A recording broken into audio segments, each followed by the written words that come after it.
చాగల్లు మండలం మల్లవరం గ్రామంలో బీజేపీ కిసాన్ మోర్చా ఆధ్వర్యంలో రైతుల సమావేశం జరిగింది. ముఖ్య అతిథిగా తెలంగాణ ఆర్మూర్ శాసనసభ్యులు పైడి రాకేష్ రెడ్డి పాల్గొన్నారు. బీజేపీ కేంద్ర పార్టీ ఆదేశాల మేరకు తూర్పు గోదావరి జిల్లా పర్యటనకు విచ్చేసి రైతుల సమస్యల వినతులను సూచనలను తెలుసుకున్నారు. ఈ అంశాలను బీజేపీ కేంద్ర పార్టీకి రిపోర్ట్ చేయగా వచ్చే ఎన్నికల్లో బీజేపీ మేనిఫెస్టోలో వాటిని జత చేయడం జరుగుతుంది.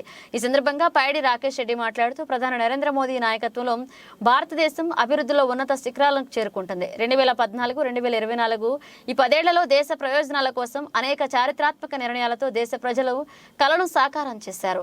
ఆంధ్రప్రదేశ్లో ఫ్లైట్ మీద ల్యాండ్ అవుతున్న రోడ్డు మీద ఇట్లాంటి అభివృద్ధి, విదేశీ ఎగుమతులు రెండింతలు, విదేశీ పెట్టుబడులు రెండింతలు అంటే అంత నమ్మకంగా తయారైంది ఈరోజు దేశం.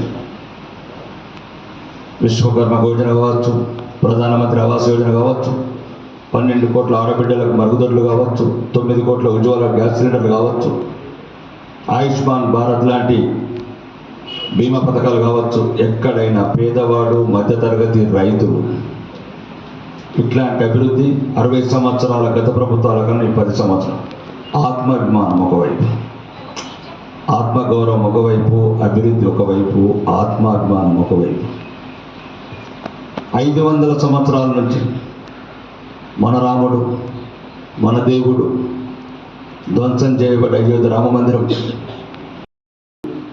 క్వింటాలు వచ్చే బట్లు 50 క్వింటాలు ఎలా రావాలి? 100 క్వింటాలు వచ్చిన టమాటా 150 క్వింటాలు ఎట్లా? ఒక అధిక దిగుబడి ఇచ్చే వంగడాలు ప్రొడక్షన్స్. ప్రత్యేకంగా నరేంద్ర మోడీ గారు ఈ దేశ రైతాంగం గురించి అన్ని రకాలుగా ఒక టీముని తయారు చేశారు. సైంటిస్టులు కానీ, కొద్దిమంది ఉన్నతమైన విద్యావంతులు, రాజకీయవేత్తలు. ఒకప్పుడు వడ్డే శోభనసులో ఉన్నారు. ఇప్పుడు వడ్డే శోభనసు లాంటి ఒక వ్యవసాయ రాజకీయవేత్తలు అందరినీ ఒక కమిటీలు చేశాడు. కాబట్టి ఆ కమిటీలకు సలహాలు అవసరం. ఇంత ప్రత్యేకంగా 750 జిల్లాలలో ఇట్లాంటి మీటింగ్స్ పెడుతున్నాం. రైతులతో ఇంటరాక్ట్ అయి ఈ కమిటీస్కి ఇస్తే మీకు ఇంకా మెరుగైన సౌకర్యాలు, సపోర్ట్ ప్రైజులు, సౌకర్యాలు, సబ్సిడీలు ఇవన్నీ ఈ మేనిఫెస్టోలో పెట్టి వాళ్ళు వచ్చే గవర్నమెంట్లో రైతు ఇంకెక్కువ ప్రయోజనం లభించినట్లు, ఇప్పుడున్న ఆదాయాన్ని రెట్టింపు చేసేటట్లు.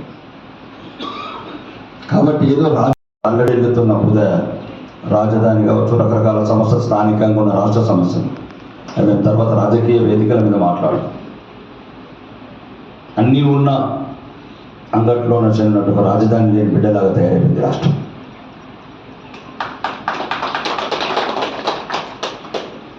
విశాఖపట్నం, రాజమండ్రి, విజయవాడ, కర్నూలు, తిరుపతి 5 ఎయిర్పోర్ట్లు ఉన్నాయి. సీపోర్టు గంగవరం, కాకినాడ, విశాఖపట్నం, మచిలీపట్నం, రామాయపట్నం, కృష్ణపట్నం, ఇన్ని ఓడరేవులు ఉన్నా ఇంకా ఈ ఆంధ్రప్రదేశ్కి ఒక లోటు మిగిలిపోయింది. ఆ లోటు పెద్ద బ్రహ్మాండమైన రాజధాని. కాబట్టి ఈ ప్రభుత్వం ఆంధ్రప్రదేశ్ మీద ప్రత్యేకంగా దృష్టి పెట్టింది.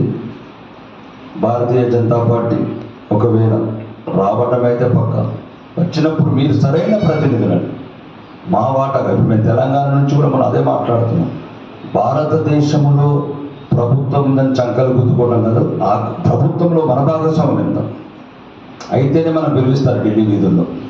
కాబట్టి దయచేసి అదొక వైపు ఆలోచించండి. ఇక మిగతా ముఖ్యంగా రైతుల విషయం, ఈరోజు మీకేం చేయగలుగుతాం, ఇంకేమేం ప్రధాన సమస్యలు ఎదుర్కొంటున్నాం? వ్యవసాయ 60 సంవత్సరాల గత ప్రభుత్వం టెంట్లలో పెట్టిన మనరాముల్ని, డేరాల కింద పెట్టిన మనరాముల్ని, భారత న్యాయ వ్యవస్థ తలుపుదట్టి న్యాయ వ్యవస్థ ఇచ్చిన తీర్పుతో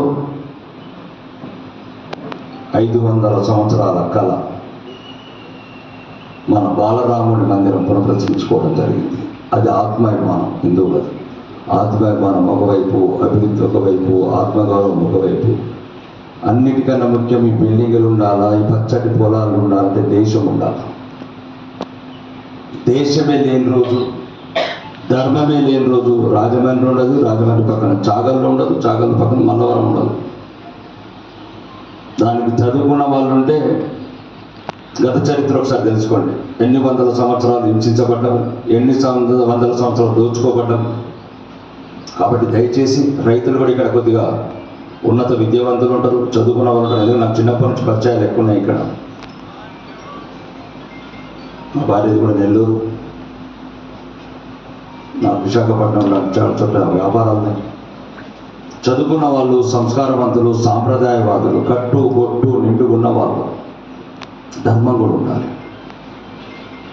ధర్మమే లేని రోజు అధర్మం రాజ్యం వెళ్తుంది. ఇవన్నీ ఉండాలా. మనకున్న ఒకే ఒక్క దేశం భారతదేశం. అమిత్ షా కూడా కూర్చున్నాం మేము 2 గంటలు. ఈరోజు రైతు ఉంటేనే రాజ్యం ఉంటుంది. రైతు బలవంతంగా ఉంటేనే, బలంగా ఉంటేనే, ఇబ్బందులు లేకుండా ఉంటేనే, అతను పండించిన పంటకు సరైన గిట్టుబాటు ధర ఉంటేనే, అధిక దిగుబడులు వస్తేనే, రోజు రోజుకు కొన్ని వేల కోట్లు దాని పరిశోధన గురించి తెలియదు. ఇంత తొందరగా ఎందుకు పెరిగింటారా అని చాలామంది ఏమనుకుంటారంటే ఉత్పత్తి తగ్గటం వల్ల రేటు పెరిగిందంట. కాదు, ఉత్పత్తి పెరిగింది 5 సంవత్సరాలు 2018, 19, 20. కానీ ఏం చేసినాం? అప్పుడున్న గత ప్రభుత్వం 80% అంటే ఒక సుమారు ఇక్కడ ఎంత పండుతుందో అంత ఫస్ట్ ఇంపోర్ట్ చేసుకుంటున్నారు. దాన్ని అరికట్టగలిగినాం. మా ఎంపీ గారు ధర్మప్రధాని కావచ్చు,